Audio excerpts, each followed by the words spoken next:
Alright guys, got a little part 2 video for you here on this Tecumseh hs50 messing around with. Gonna end up putting on a go-kart or a mini bike.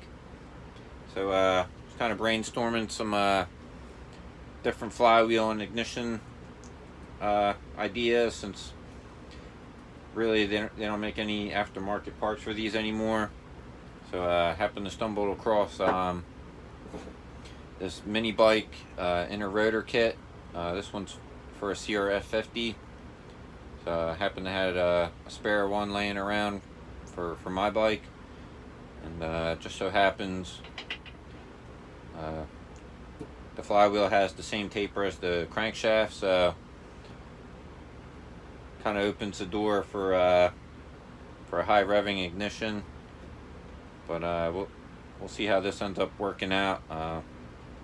I don't know if this engine's gonna like running with such a light flywheel, but does give us the option to retain all the factory starter, so that's kind of nice. But I'll have to figure out some kind of fan.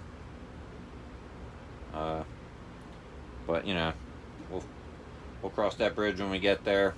But you know, this will be kind of nice to adjust the ignition timing with this setup.